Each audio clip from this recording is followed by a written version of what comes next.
babe, wanna leave this town. I'm saying. Hello and Jai Hind everyone. Today we are going to discuss some major topic as I have told you earlier also, and we are moving forward to the questions of preposition. ठीक है, error बहुत important part होता है और उसमें भी 3 topics हमें करने ही होते हैं बेसिकली. तो प्रीपोजिशन, वर्ब्स एंड टेंसेस, तो हम उनको कवर करते हुए जाएंगे so that you can learn the concept as well as you can see the implementation of the words, how it is arriving as a question, right. So the first question is there on your screen. You should not mock on him. बहुत simple सा है, right बहुत ही ज़्यादा simple है. हमें identify करना है पहले तो कि कहाँ पे होगा.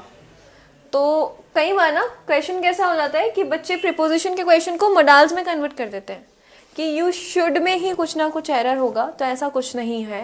You should not mock on him, यहाँ पे एक कंसेप्ट है जिसमें हमें पहले फाइंड आउट कर लेते हैं. तो इट्स ऑप्शन सी. ठीक है, एरर किस में है? ऑप्शन सी में आपका एरर है. अब क्या एरर है वो देख लेते हैं. यहाँ पे सिंपल सा एरर है और एक सिंपल सा वर्ड हमें मार्क्स को गेन और डिडक्ट दोनों करवा सकता है.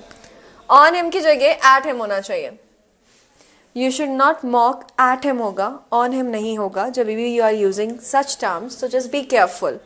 कंसेप्ट क्या कहता है? फिक्स प्रीपोजिशन का रोल है. ठीक है, यानी क्वेश्चन कहाँ से आया? फिक्स प्रीपोजिशन से आया है. हमें सारे कंसेप्ट्स इंपॉर्टेंट होते हैं, basic, advance as well as the fixed ones. और प्रीपोजिशन में आप इतना तो श्योर रहिए कि आपके पास फिक्स प्रीपोजिशन का क्वेश्चन ज़रूर आएगा.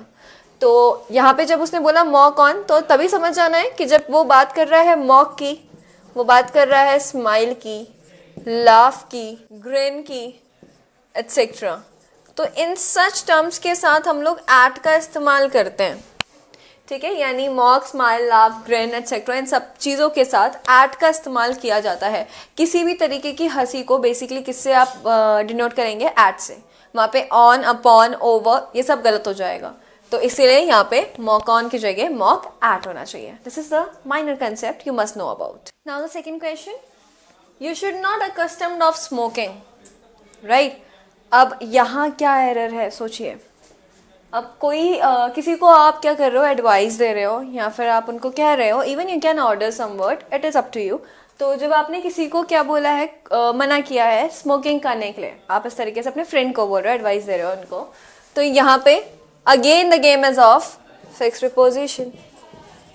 आप फिक्स प्रीपोजिशन कह लीजिए, नॉर्मल प्रीपोजिशन कह लीजिए, it is up to you. But यहाँ पे नॉट अकस्टम्ड ऑफ स्मोकिंग गलत है. You should not accustom from smoking, ये भी गलत होगा. पहले समझना है, अकस्टम्ड का मतलब होता है addict, can say fond of. किसी चीज़ के आदी होने को हम लोग अकस्टम बोलते हैं. तो you should not accustom to हो जाएगा, यानी अकस्टम इज अ वर्ड जो अपने साथ टू को कैरी करता है. ठीक है, ये अगर आपको पता है तो आप डायरेक्टली मार्क कर लोगे और आपका 1 मार्क कहीं नहीं गया. ठीक है, या फिर if I talk about India तो वहाँ आपका 4 मार्क्स कहीं नहीं गए हैं. ठीक है, तो आप ही के हाथों में है. तो अकस्टम ऑफ स्मोकिंग की जगह अकस्टम टू स्मोकिंग हो जाएगा एडिक्टेड के केस में. Okay, so now the third question is I have not seen him from 3 years. ठीक है, और as you all are aware of, यहाँ पे हमारे पास किस में मिस्टेक आ जाएगी? ऑप्शन नंबर सी में. ऑप्शन सी में क्या एरर है वो देख लेते हैं. फ्रॉम 3 years की उसने बात करी है, तो 3 years यहाँ पे एक स्पेसिफाइड टाइम नहीं है. ठीक है, क्योंकि कौन से 3 सालों की बात की है वो थोड़ी उसने बताया है. अगर वो हमें स्पेसिफिकेशन देता कि 2017 टिल जो भी आपके ईयर्स हैं, अगर उसने बताया होता सो एंड सो, तो हम लोग फ्रॉम का यूज़ कर सकते थे, राइट. बट यहाँ पे फ्रॉम का यूज़ नहीं होगा because we are not specified regarding the time. Duration हमें नहीं पता. तो हम लोग क्या करेंगे? फॉर का इस्तेमाल होगा इस सेंस में. आई have not seen him for 3 years.